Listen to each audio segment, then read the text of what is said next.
नमस्कार, वंदे भारत भारत तक देख रहे हैं आप। आपके साथ में हूं सांची त्यागी। किसने सोचा था कि जो नफरत भारतीयों के मन में पाकिस्तान को लेकर है, उस नफरत का कुछ अंश हम तुर्की को भी भेंट में देने लगेंगे। ये हो रहा है। तुर्की के प्रति भारत के मन में नफरत अब धीरे धीरे घर कर रही है। भारत ने तुर्की को कभी अपना दुश्मन माना नहीं था। भारत बहुत स्पष्ट था कि पूरी दुनिया में एक ही दुश्मन है और वो दुश्मन पाकिस्तान है।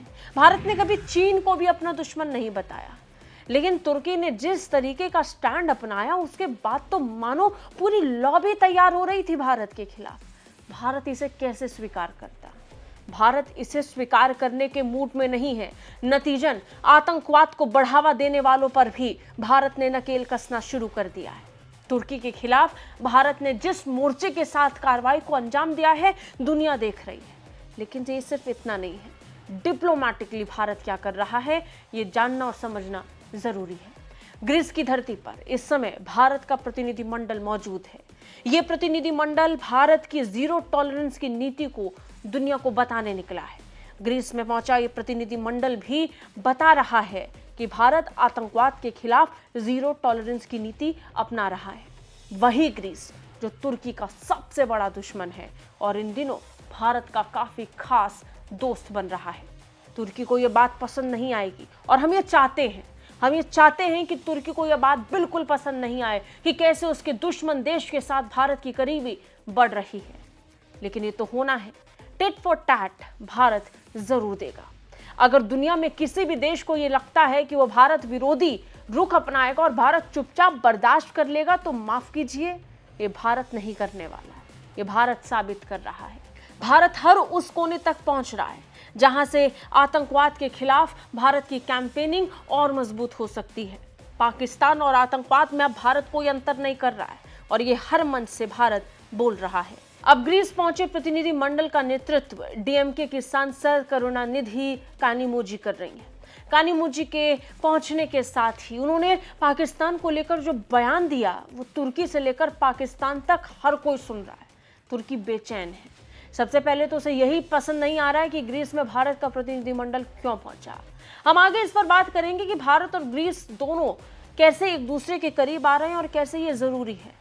लेकिन बात सबसे पहले इस दौरे की करते हैं जो तुर्की की बेचैनी को बढ़ा रहा है। सबसे पहले तो मैं आपको कुछ दिन पहले लेकर जाऊंगी। आपको याद होगा कैसे शहबाज शरीफ अपने दोस्त, अपने भाई तुर्की के राष्ट्रपति रजब तैयब अर्दगॉन की खूब तारीफें कर रहे थे, भाईचारा बांट रहे थे, लव लेटर लिख रहे थे। और इसी लव लेटर के जवाब में अर्दगॉन भी पाकिस्तान के प्रधानमंत्री को ये लव लेटर भेज रहे थे।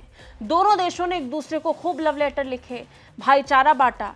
लेकिन आतंकवाद को बांटने वाला और आतंकवाद को आपस में बांटने वाले इन दोनों ही देशों को भारत अब जबरदस्त रियलिटी चेक दे रहा है। अब हम ये साफ कर चुके हैं कि पाकिस्तान और आतंकवाद में कोई अंतर नहीं है। यानी उनके समर्थकों को भी भारत ऐसे ही निपटेगा जैसे आज की तारीख में भारत पाकिस्तान के आतंकवाद से निपट रहा है। सबसे पहले कानिमोझी ने क्या कहा ग्रीस पहुंचने के साथ, आपको ये सुनवाएंगे। Greece was standing with us and condemning terrorism. You also know what happened on April 22nd in Jammu and Kashmir, where innocent tourists were killed. 26 of them were killed, in Indian soil, in front of their families and children. Has clearly our Prime Minister and our country and all our politicians and our people have made it very clear that enough is enough. कानिमोझी ने स्पष्ट किया कि पूरा देश एक साथ मिलकर एक सुर में इसका विरोध कर रहा है, इस आतंकी घटना का विरोध कर रहा है। पाकिस्तान में पनप रहे आतंकवाद के खिलाफ न सिर्फ देश की सरकार है लेकिन विपक्ष भी है। और फिर इस प्रतिनिधि मंडल में विपक्षी सांसदों का मौजूद रहना यही बता रहा है। कानिमोझी यही नहीं रुकी, उन्होंने तो ये तक बताया कि पाकिस्तान किस तरीके से आतंकवाद का आप भगत करता है, आतंकियों के स्वागत में रेड कारपेट बिछाता है, और ये पाकिस्तान का इतिहास रहा है। Stand with us because you're a very important voice when in the European Union and in the Security Council. So we have to build this pressure to stop terrorism, because terrorism, you were mentioning climate change. I think this is as bad as that, because it does not stop with one country. लेकिन सबसे बड़ा सवाल कि आखिर Greece को भारत ने क्यों चुना। भारत जब आतंकवाद के खिलाफ खुली बैटिंग कर रहा है और पाकिस्तान को दुनिया में घेर रहा है, तो ग्रीस ही क्यों? जब Bharat America, Qatar, middle east के कई देशों तक पहुंच रहा है, जब हम अमेरिका और फ्रांस और यहाँ तक कि रूस तक भारत के प्रतिनिधि मंडल को जाते हुए देख रहे हैं, तब एक छोटे से देश ग्रीस तक भारत ने क्यों पहुंचने की जहमत उठाई? इसका एक सबसे बड़ा कारण है भारत और ग्रीस की वो पुरानी दोस्ती जो सालों साल बढ़ी है, लेकिन पिछले कुछ सालों में इसने रिकॉर्ड स्तर पर एक गहराई तक जाकर दोस्ती को नए सिरे से शुरू करने का काम किया है। इसका सबसे बड़ा कारण है दोनों ही देशों का बढ़ता तुर्की के साथ तनाव। लेकिन इसके साथ साथ ग्रीस भारत के लिए रणनीतिक लिहाज से भी बहुत महत्वपूर्ण है और इस बात का जिक्र कानी मोजी भी कर रही थी। उन्होंने बयान देकर बताया कि कैसे ग्रीस भारत के लिए जरूरी है। ग्रीस जो संयुक्त राष्ट्र सुरक्षा परिषद का भी सदस्य देश है और इसके साथ साथ यूरोपीय संघ का भी, यानी आतंकवाद के खिलाफ पाकिस्तान को घेरने के लिए ग्रीस इन दो संगठनों में बहुत महत्वपूर्ण है, एक सहयोगी के तौर पर। और बीते कुछ सालों में यह साझेदारी और भी ज्यादा बढ़ी है। इसके कई कारण हैं, अब उन कारणों पर नजर डालेंगे। ग्रीस दुनिया के उन सबसे पुराने देशों में शामिल हैं जिनके साथ भारत के गहरे संबंध हैं। भारत ने पिछले कुछ सालों में ग्रीस के साथ अपने सहयोग को और बढ़ाया है। सबसे पहले बात उस आर्थिक गलियारे की करते हैं जो दोनों देशों के बीच एक नए सिरे से दोस्ती को बढ़ावा देने वाला साबित हो रहा है और वहीं तुर्की के लिए सबसे बड़ा सरदर्द बन चुका है। हम बात कर रहे हैं इंडिया मिडिल ईस्ट कॉरिडोर की। इंडिया मिडिल ईस्ट कॉरिडोर में ग्रीस एक बहुत महत्वपूर्ण वो पॉइंट बनने वाला है जिसकी मदद से ये कॉरिडोर सबसे ज्यादा सफल साबित होगा। भारत और ग्रीस के बीच इसे लेकर बहुत पहले ही डील हो चुकी है और जिस वक्त से ये डील हुई है उस वक्त से तुर्की की नजरों में भारत खटक रहा है। ग्रीस उस जगह पर स्थित है जहां से भारत के लिए यूरोप में प्रवेश करना काफी आसान होगा। ये देश भारत मध्य पूर्व यूरोप आर्थिक गलियारा यानी IMEC कॉरिडोर में शामिल है, जिसके रास्ते मोदी सरकार यूरोप में व्यापार करने की तैयारी कर रही है। ये देश इसके अलावा समुद्री मार्ग से भी स्विस कनाल तक भारत के सामान को तेजी से यूरोप तक पहुंचाने में मदद करेगा। यहाँ भारत को रणनीतिक बढ़त मिलेगी और ये रणनीतिक बढ़त बड़े स्तर पर पाकिस्तान को चोट देगी और पाकिस्तान घायल होगा तो सबसे ज्यादा दर्द किसे होगा?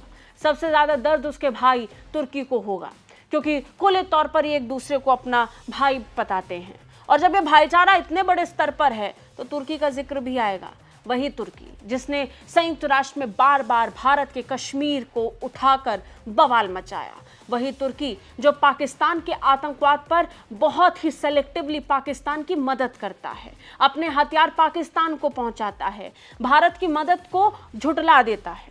अर्थक्वेक आया था तो भारत ने किस तरीके से फर्स्ट रिस्पॉन्डर बनकर तुर्की की मदद की वो सब तुर्की भूल गया है। ये बहुत सेलेक्टिव अप्रोच थी, लेकिन भारत इसे नहीं भूला है। नतीजन बार बार मौके देने के बाद जब तुर्की ने इन मौकों को झुठला दिया तो आज की तारीख में वो रियलिटी चेक तुर्की को मिल रहा है जिसके बाद वो घिर चुका है। ग्रीस और आर्मेनिया के साथ बढ़ती भारत की दोस्ती अब तुर्की को पसंद नहीं आ रही। यही कारण है कि तुर्की, अजरबैजान और पाकिस्तान मिलकर एक लॉबी तैयार करने की कोशिश कर रहे हैं, लेकिन वो यहां पर भी फेल होने वाले हैं, क्योंकि यहाँ सिर्फ लॉबी बनाने से बात नहीं बनेगी। अंतर्राष्ट्रीय स्तर पर आप मैसेज क्या कन्वे कर रहे हैं, ये सबसे बड़ा फैक्टर है।